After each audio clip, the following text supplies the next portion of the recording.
लेकिन एक और खबर है जिसने इस तरह की आशंकाओं को बल दिया है। खबर जर्मनी से। जर्मनी में युद्ध की तैयारियां जोरों पर है। रूस के हमले से निपटने की तैयारी तेज हो गई है। 8 लाख नेटो जवान युद्ध के लिए तैयार हैं। 2 लाख सैन्य वाहन युद्ध के लिए तैयार नजर आ रहे हैं। बिजली की सप्लाई बनाए रखने की भी खास तैयारी की जा रही है। विंड एनर्जी का इस्तेमाल यहां पर शुरू कर दिया गया है।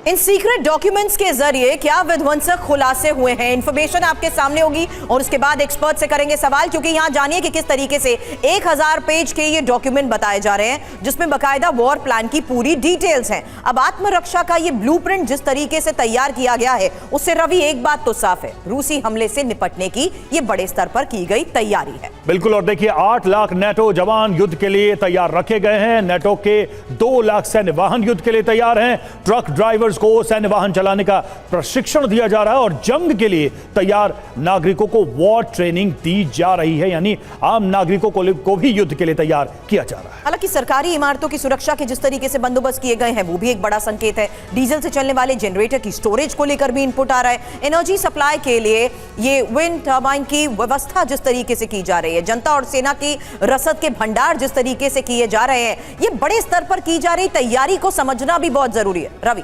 बिल्कुल। और ये देखिए ऑपरेशन डार्चेलैंड यानी जो डॉक्यूमेंट्स सामने आए हैं उसके तहत ये जानकारियां सामने आई हैं। अब सवाल है कि इतनी व्यापक तैयारी जर्मनी क्यों कर रहा है? भारद्वाज सर, क्या जरूरत पड़ रही है जर्मनी को इस तरह की तैयारी करने की, नेटो कंट्रीज को इस लेवल पर खुद को वॉर प्रिपेयर्ड, वॉर रेडी रखने की? देखिए 2 कारण हैं। वॉर चल रही है, वॉर थोड़ी और आगे एस्केलेट हो गई है, तो ये लाजमी है कि नेटो जो कि डायरेक्टली इन्वॉल्व है इस वॉर में वो अपने आप को ज़्यादा अलर्ट मोड में आ जाएगा। इसमें तो दो कोई राय नहीं है। और आर्मीज़ का ये रोल है जब वो अपने आप को एक हायर स्टेट ऑफ प्रिपेयर्डनेस पे लेके आ जाते हैं जब वॉर एस्केलेट हो जाती है ना। मेरा ये कहने का ये है, इसमें कहना चाहता हूँ इस विषय में कि जब पूरी वॉर जो चल रही है इसमें अमेरिका का कुछ समझ नहीं आ रहा है। और अगर ये वॉर आप जैसे कहते हैं अगर ये न्यूक्लियर वॉर में तब्दील होती है तो उसका सबसे ज़्यादा इम्पैक्ट अगर आप देखेंगे तो वो अमेरिका में होगा। अमेरिका में मैं डायरेक्ट इम्पैक्ट अगर बॉम्ब्स के उसके तहत नहीं कह रहा कि न्यूक्लियर अटैक हो जाएगा अमेरिका पर अगर ये न्यूक्लियर वॉर में तब्दील होती है तो जिस मुद्दे पे ट्रंप इलेक्शन जीते हैं, एक सबसे बड़ी डेमोक्रेसी है, जिस मुद्दे पे वो इलेक्शन जीती है इस वॉर को बंद कराने के लिए, अगर वही वॉर बढ़ जाती है और जो हारने वाली एडमिनिस्ट्रेशन है वो उस वॉर को बढ़ावा देती है तो इसका मेरे को लगता है इंटरनल पॉलिटिक्स पे अमेरिका की बहुत ज़बरदस्त असर पड़ेगा कि क्या ये इसको अगर ये तब्दील हो जाती है उस वॉर में, ये वॉर जो है अगर न्यूक्लियर वॉर बन जाती है तो उसमें ट्रंप का फिर आना भी, ट्रंप का टेक ओवर करना एक बहुत बड़ा मुद्दा बन जाएगा अमेरिका में। बट सर, मैं कुलदीप जी इसी बात को आगे बढ़ाती हूँ। यूक्रेन का स्ट्रैटेजिकल पार्टनर होते हुए अमेरिका का सहयोग कितना उसके लिए जरूरी है? यहाँ पर लॉन्ग रेंज मिसाइल्स की डिमांड अगर यूक्रेन कर रहा है तो ये भी तो साफ है कि वो इसको और एस्केलेट करने की कोशिश करना चाहता है। दूसरा कुलदीप जी, ये सवाल इसलिए भी क्योंकि जिस फंड्स की जरूरत अभी वो हथियार के तौर पर कर रहा है, उन्हीं फंड्स की जरूरत उसे अमेरिका से यूक्रेन को रीएस्टैब्लिश करने के लिए भी तो होगी। बिल्कुल बिल्कुल, आप ठीक कह रहे हैं। देखिए, हमारी लड़ाई हमारी यूक्रेन की जरूरत नहीं, यूक्रेन की मजबूरी है, क्योंकि हमारे को अपने को सेव करने के लिए अपने को ये अटैक करने पड़ रहे हैं। लेकिन 1 साल से पुराने 1 साल से ये मिसाइल, लॉन्ग रेंज मिसाइल मांगी जा रही थी कि इनकी परमिशन देर अटैक कर सके हम लोग, ये नहीं दी गई। अभी जाने के वक्त दी गई है। मुझे लगता है फर्स्ट क्वार्टर में, वो कहते हैं जब दिया बुझने लगता है तो ज्यादा फड़फड़ाता है, फर्स्ट क्वार्टर में इसका कुछ ना कोई सोल्यूशन निकलेगा।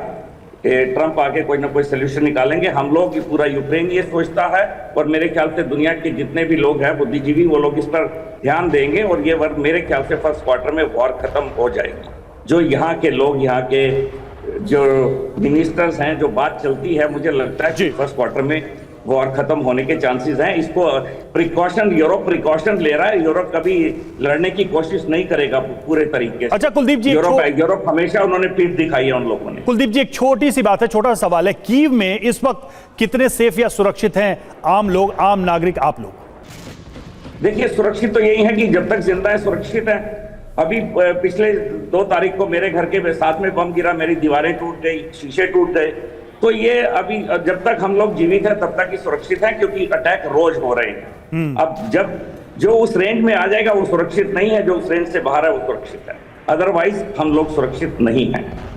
ये बहुत ही बड़ी बात कही आपने। बहुत ही एक तरीके से देखा जाए तो वो तमाम लोग जो इस युद्ध को देख रहे हैं, शुरू से ट्रैक कर रहे हैं, वो ये समझे कि आम लोग दरअसल कीव में क्या महसूस कर रहे हैं हर दिन जो हमले हो रहे हैं उसको लेकर। और देखिए, ब्रिटेन में 50,000 सैनिकों की ट्रेनिंग, यूक्रेनी जंग के 1000 दिन पूरे होने पर विस्फोटक खुलासा हुआ है। ब्रिटेन के रक्षा मंत्री जॉन हेली का संसद में दावा, 2022 से जारी ऑपरेशन इंटरफ्लेक्स ट्रेनिंग और यूक्रेन की सैन्य सहायता पर हर साल 3 बिलियन पाउंड खर्च किया जा रहा है। तो यह बड़ा खुलासा है, बड़ी जानकारी है यूक्रेन वॉर को लेकर।